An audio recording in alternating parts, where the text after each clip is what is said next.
What if everything we're taught about comfort and happiness is fundamentally wrong? Research from the University of Bath's psychology department has revealed something extraordinary. People who regularly experience moderate discomfort and physical challenges demonstrate significantly higher levels of cognitive resilience and emotional stability than those living in constant comfort. Yet our entire society seems designed to eliminate any trace of hardship from our lives. Friedrich Nietzsche, that provocative philosopher with the magnificent mustache, sounded this alarm over a century ago. "That which does not kill us makes us stronger," he famously declared. But what happens when nothing ever challenges us at all? When our greatest daily struggle becomes merely deciding which streaming service to binge-watch tonight?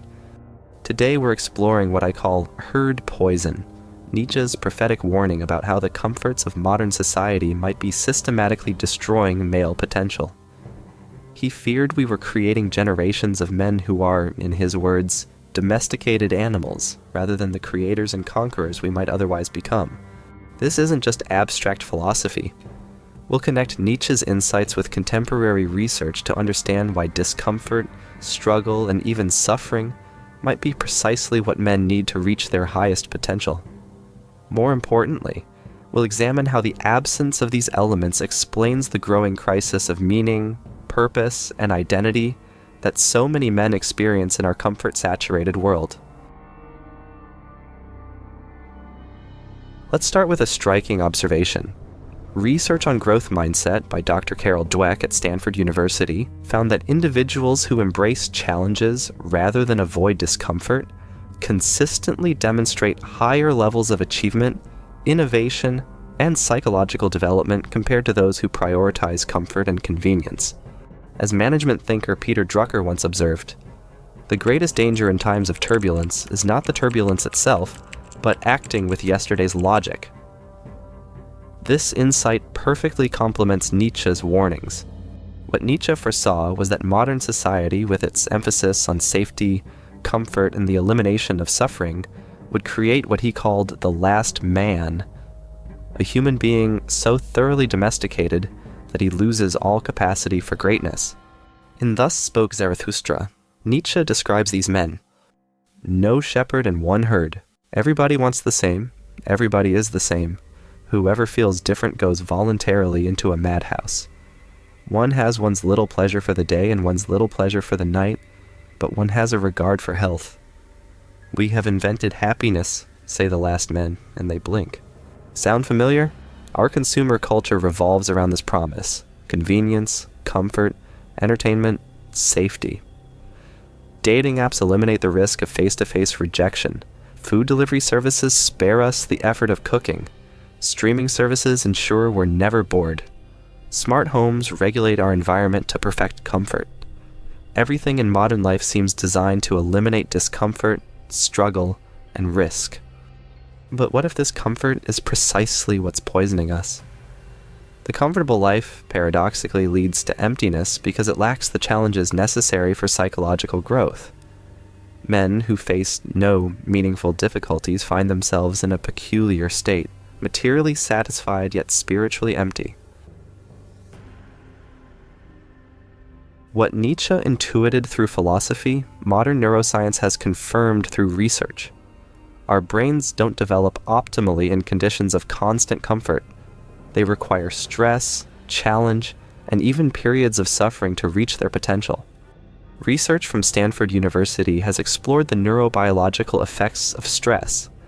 A groundbreaking study by Kirby and colleagues demonstrated that acute, manageable stress can enhance neural growth in the hippocampus, a brain region critical for learning and memory. The researchers distinguished between what they call hormetic stress, beneficial stress that builds resilience, and chronic stress, which damages brain function. This scientific distinction maps perfectly onto Nietzsche's philosophical insight. He wasn't advocating for random suffering, he was advocating for the right kind of suffering, the kind that builds rather than destroys.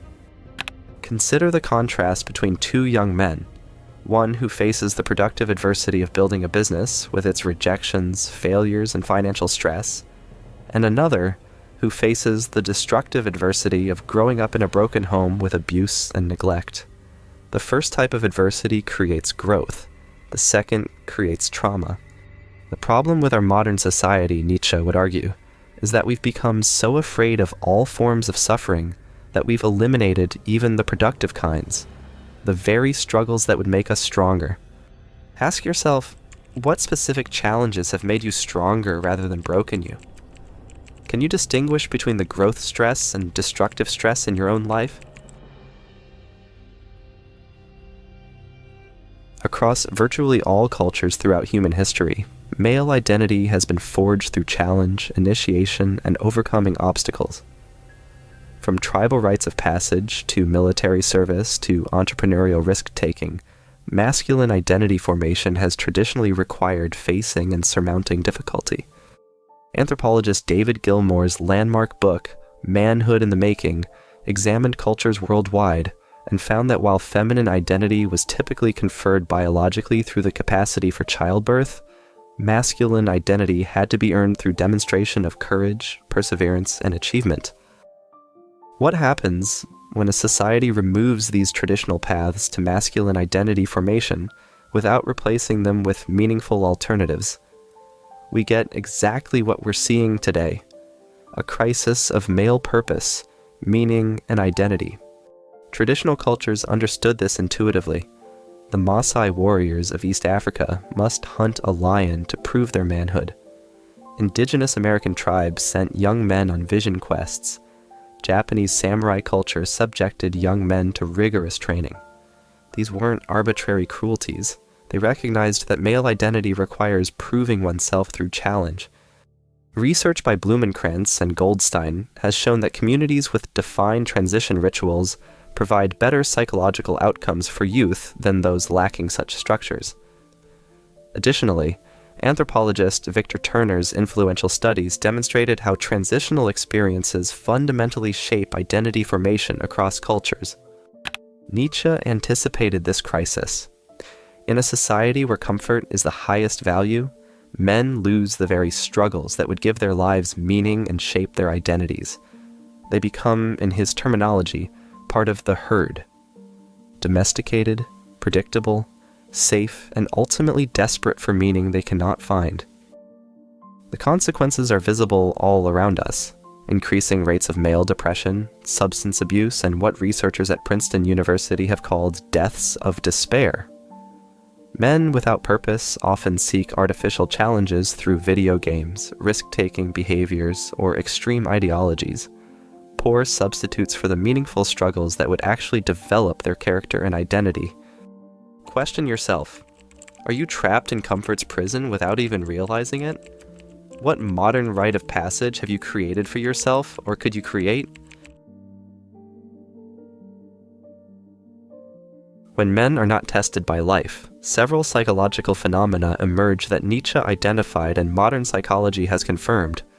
First, there's what psychologists call covert depression. Not the weeping, obvious depression most people imagine, but a numb, empty feeling often masked by excessive consumption, entertainment addiction, or nihilistic irony. Men untested by meaningful challenges frequently report feeling that they're watching their lives rather than living them.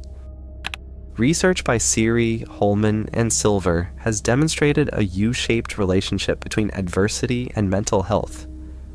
Their study found that individuals with some lifetime adversity reported better mental health and well-being than those with either no adversity or high levels of adversity. This suggests that moderate challenges may foster resilience and psychological health, while their complete absence can be as problematic as overwhelming adversity. Second, there's what Nietzsche called ressentiment, a psychological state of simmering resentment and hostility, born from a sense of weakness and inability to express strength. Men who have never proven themselves through genuine challenges often develop deep, unconscious resentment toward those who have, or toward society at large. Nietzsche himself articulated this profound insight when he wrote, "He who has a why to live can bear almost any how."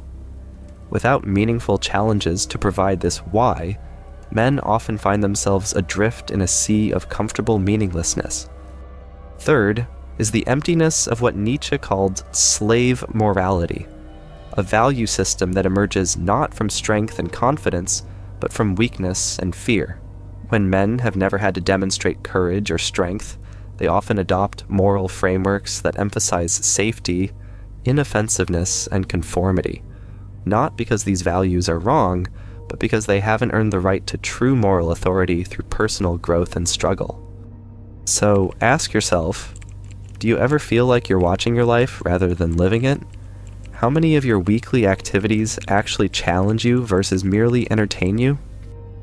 Perhaps most insidiously, comfortable men often become what psychologist Robert Bly called flying boys, adult males who have never truly grown up because growth requires pain. They remain perpetual adolescents, seeking stimulus and pleasure rather than meaning and achievement. One of Nietzsche's most misunderstood concepts is the will to power. Often wrongly interpreted as a crude desire to dominate others, it actually refers to something much more profound: the drive to overcome oneself, to master one's environment, and to transform one's life into a work of art through creative struggle. The will to power stands in direct opposition to what we might call the will to comfort, the desire to eliminate all discomfort, challenge, and pain from life. Nietzsche saw this will to comfort as fundamentally life-denying, because life itself is struggle. In a powerful passage from Beyond Good and Evil, Nietzsche asserted, "The discipline of suffering, of great suffering, do you not know that only this discipline has created all enhancements of man so far?" Here, Nietzsche directly challenges our modern aversion to discomfort, suggesting that our attempts to eliminate suffering may inadvertently eliminate our potential for greatness. Modern positive psychology has validated this Nietzschean insight through the concept of post-traumatic growth. Researchers like Tedeschi and Calhoun have documented that people who face and overcome significant adversity often experience profound positive transformations that those who avoid all suffering never achieve. Studies on innovation and leadership development have examined the biographies of history's greatest innovators and found a striking pattern. The most transformative leaders and creators typically had faced significant adversity in their formative years. Not crushing, traumatic adversity, but meaningful challenges that force them to develop grit, creativity, and resilience. Modern men are increasingly shielded from this kind of productive adversity. Helicopter parenting prevents young men from experiencing failure. Digital entertainment provides constant distraction from discomfort. Consumer culture promises that happiness is just one purchase away. The result is a generation of men who are, in Nietzsche's terms, domesticated animals rather than self-overcoming creators. Look around your life. How many devices and services do you pay for just to avoid minor discomforts? What challenge could you voluntarily embrace that might forge you into something greater? Nietzsche proposed what he called amor fati, the love of fate, including its hardships. But for modern men, most hardships have been engineered away. The solution, therefore, is voluntary hardship, deliberately choosing challenges that foster growth. This is where Nietzsche's philosophy aligns with modern psychological practices like hormesis, the biological principle that systems grow stronger when exposed to moderate stress. Just as muscles grow through the controlled damage of weightlifting, psychological resilience grows through voluntary challenge. The key to constructive voluntary hardship is that it must be meaningful, connected to values and goals larger than mere comfort. You need challenges that push your physical limits, like rigorous fitness programs or martial arts. You need entrepreneurial pursuits with real risk of failure that force you to face rejection. You need creative endeavors that expose you to criticism and demand skill development. And you need deep relationships that require vulnerability and emotional growth, not just surface-level connections. Each of these domains offers a pathway to the kind of meaningful struggle that Nietzsche recognized as essential for human flourishing. As psychologist Viktor Frankl discovered through his experiences in Nazi concentration camps, the ability to find meaning in suffering is what transforms it from destructive to constructive. Research on post-traumatic growth by Tedeschi and Calhoun identified that individuals who voluntarily engage with challenges often experience greater psychological growth than those who either avoid all discomfort or face only involuntary hardships. Their research has demonstrated that meaningful engagement with difficulties can lead to positive psychological transformation in ways that passive suffering does not. This Nietzschean path of voluntary hardship runs directly counter to our consumer culture's constant promise of ease and comfort. But how do we resist these powerful cultural currents that Nietzsche warned would trap us in complacent mediocrity? Which areas of your life have become too comfortable? Physical, mental, creative, social? Share in the comments one voluntary hardship you're committing to this month that will expand your capabilities rather than diminish them. The first step in breaking free from the comfort trap is recognizing how deeply we've internalized the value of comfort. From childhood, we're taught that happiness means the absence of discomfort. Marketing reinforces this message constantly, products promising to make life easier, more convenient, more pleasurable. Nietzsche would argue that this equation of happiness with comfort is the fundamental error of modern life. In his view, true happiness, or more accurately flourishing, comes from the expansion of power and capability that only occurs through challenge. The secret of reaping the greatest fruitfulness and the greatest enjoyment from life is to live dangerously, Nietzsche proclaimed.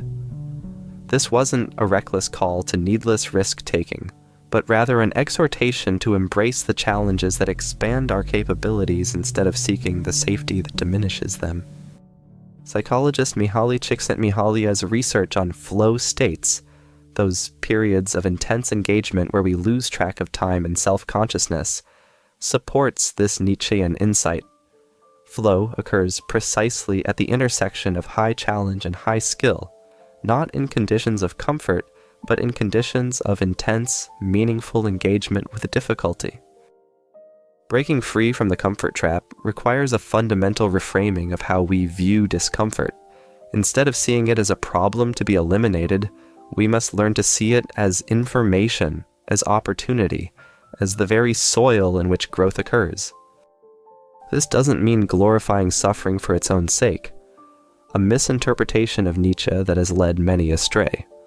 Rather, it means developing what psychologists call discomfort tolerance, the ability to remain present and engaged with challenging experiences rather than immediately seeking escape.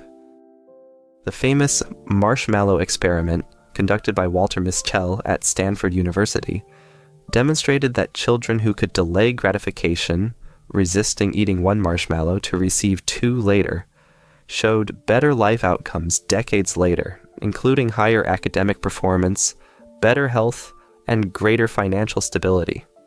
This ability to tolerate short-term discomfort for long-term gain turns out to be one of the strongest predictors of life success.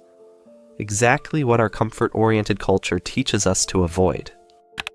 Consider the transformation of David Goggins, from an overweight exterminator plagued by self-doubt to an elite ultra-marathon runner and Navy SEAL.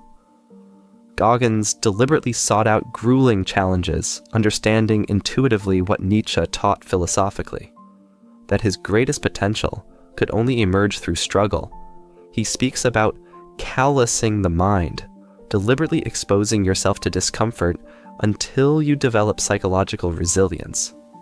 When asked why he continues seeking suffering long after proving himself, Goggins answers in decidedly Nietzschean terms. It's not about proving anything. It's about becoming something. His challenges were entirely self-chosen. He wasn't born into hardship, but deliberately sought it as the path to transcendence.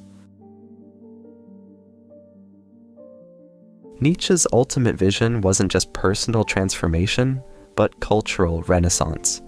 He dreamed of a society that valued greatness over comfort, creation over consumption, and becoming over being. In our era of unprecedented comfort and technological convenience, his message is more relevant than ever. The statistics are alarming. Rates of male depression, substance abuse, and suicide continue to rise despite, or perhaps because of, increasing material comfort and safety. In one of his most provocative statements, Nietzsche challenged, "Man is something that shall be overcome. What have you done to overcome him?" This question cuts to the heart of his philosophy, the relentless drive to transcend our current limitations, to evolve beyond what we are into what we might become. The alternative to the herd mentality isn't selfishness or domination of others, another common misreading of Nietzsche.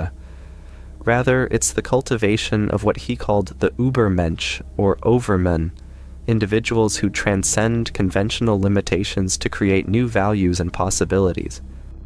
In psychological terms, this means moving from what Abraham Maslow called deficiency motivation, seeking to eliminate discomfort, to growth motivation, seeking to expand capacity and creativity even when uncomfortable. This shift from comfort-seeking to challenge-seeking isn't just personally transformative. It has profound implications for society. Innovation, art, scientific discovery, and cultural evolution all require individuals willing to embrace discomfort in service of creation. Research on breakthrough innovation has consistently found that transformative ideas almost universally come from individuals who are willing to endure significant failure, criticism, and hardship in pursuit of their vision. Precisely the qualities our comfort-oriented culture discourages. This brings us to a dangerous question. How are you modeling the embrace of challenge for the next generation? Are you raising boys to seek comfort or to transform struggle into strength? Nietzsche's message isn't a call to romanticize suffering or to reject all comfort and pleasure.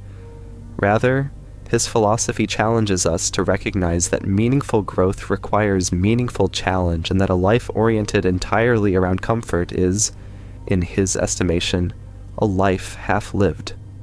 Ask yourself, what one comfort will you sacrifice this week in exchange for meaningful growth? Will you take the path of voluntary hardship or remain in the herd? Comment your commitment below and check back to share your experience. Nietzsche's warning about herd poison, the soporific comfort that domesticates human potential, has never been more relevant than in our era of unprecedented ease and convenience.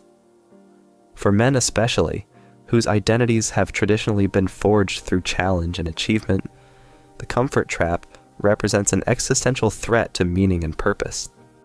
The alternative isn't random suffering, but chosen challenge, what the ancient Stoics called voluntary discomfort, and what modern psychologists call hormetic stress.